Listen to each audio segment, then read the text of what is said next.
Good evening. आज जो हमारा टॉपिक है वो राज्यपाल को लेकर है और राज्यपाल का उल्लेख भाग 6 में किया गया है।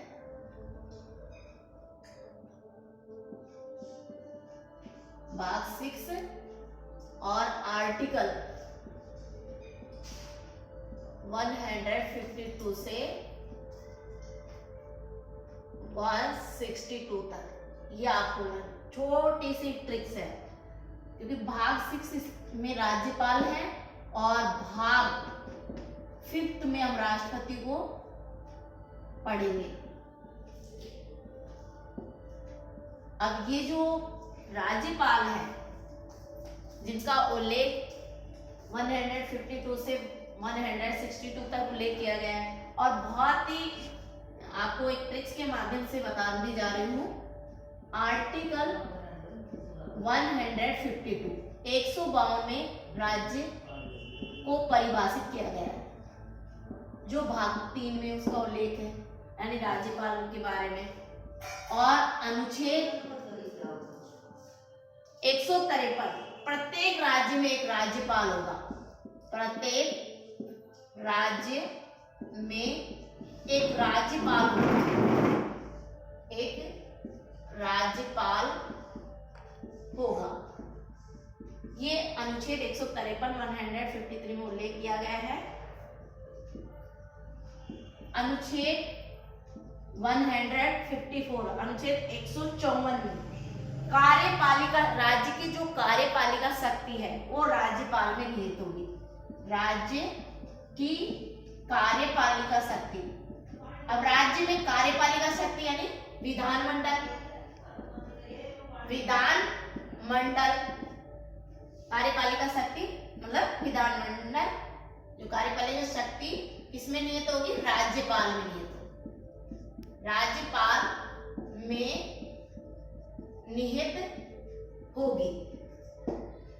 फिर देखिए आपको 5 मिनट में लर्न हो जाएंगे। फिर जब राज्यपाल की कार्यपालिका शक्ति, राज्य की कार्यपालिका शक्ति या विधानमंडल की जो शक्ति है वो राज्यपाल में निहित होगी। अनुच्छेद हम 155 की बात करें, जब ये हो जाता है तो राज्यपाल की नियुक्ति किसके द्वारा की जाती है? राष्ट्रपति के द्वारा। 155 में राज्यपाल की नियुक्ति राष्ट्रपति के द्वारा की जाती है और वहां के सीएम से मशविरा करके सीधा क्वेश्चन आपके छोटे कंपटीशन में रीट में है, सी टैट में, तो राज्यपाल की नियुक्ति किसके द्वारा की जाती है? राष्ट्रपति के द्वारा की जाती है। अनुच्छेद 156 में राज्यपाल का कार्यकाल 6 वर्ष का होता है। राज्यपाल का कार्यकाल 6 वर्ष का होता है।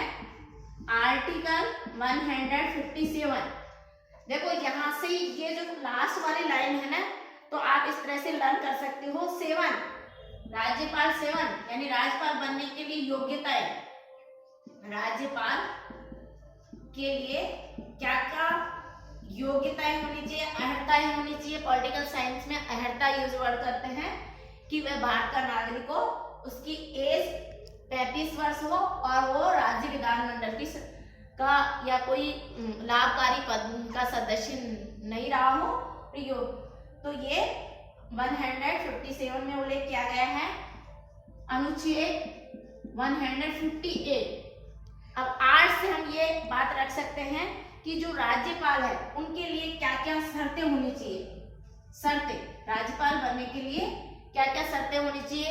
शर्तें में कि वो जो राज्यपाल बनाया जाएगा वो उस राज्य का निवासी नहीं होना चाहिए। अनुच्छेद 159 शर्तें यहाँ क्लियर होगी। शर्तें कि उस राज्य का वह राज्यपाल नहीं होगा और इसमें राज्यपाल को शपथ कौन दिलाता है? राज्यपाल को शपथ दिलाएगा उस राज्य का हाई कोर्ट का मुख्य न्यायाधीश। राज्यपाल को शपथ दिलाता है हाई कोर्ट का मुख्य न्यायाधीश राज्यपाल को शपथ दिलाएगा पद की। दिस और आर्टिकल 160 है वो उल्लेख करता है कि जो राज्य, मान लीजिए अकाल मृत्यु हो गई, अकाल मृत्यु या किसी भी कारण से डेथ हो गई, तो उसकी जगह दूसरे राज्यपाल को मनोनीत किया जाता है। आकस्मिक मृत्यु या किसी मृत्यु या किसी कारण से अहर्ताएं नहीं हो, अहर्ताएं या अहर्ता डिसेबिलिटी हो गई हो, या उस पर किसी तरह का कदाचार सिद्ध हो गया हो, तो इसमें कदाचार सिद्ध हो गया तो इस आर्टिकल 160 में उल्लेख किया गया है। 161 राज्यपाल की जो संबंधी जो शक्तियां हैं उनका उल्लेख किया गया है। राज्यपाल को कौन कौन सी शक्तियां हैं, राज्यपाल से संबंधित शक्तियां का उल्लेख किया गया है। और अनुच्छेद, शक्ति का मतलब जानते हो कि राज्यपाल चाहे तो इसका जो क्षमा कर सकता है अपराधी को, या दंड कम भी कर सकता है या बढ़ा भी सकता है। और अनुच्छेद 162 में 162 में राज्यपाल को की जो कार्यपालिका शक्तियां उनका विस्तारित रूप के बारे में उल्लेख किया गया है। राज्यपाल की जो कार्यपालिका से संबंधित शक्तियां हैं उनका विस्तारित रूप से, शक्तियों का विस्तारित रूप से अध्ययन का उल्लेख किया गया है। कार्यपालिका की शक्तियों का विस्तार कहाँ तक विस्तारित रूप से इसका उल्लेख अनुच्छेद 162 में किया गया है। और जो आर्टिकल 163 में है, तो अनुच्छेद 163 राज्यपाल को सहायता और सलाह देने के लिए, ये वेरी मोस्ट क्वेश्चन है, 163 में राज्यपाल को सहायता और सलाह देने के लिए एक मंत्री परिषद होगी, एक मंत्री परिषद होगी। इसका मुखिया कौन होगा? होगी जिसका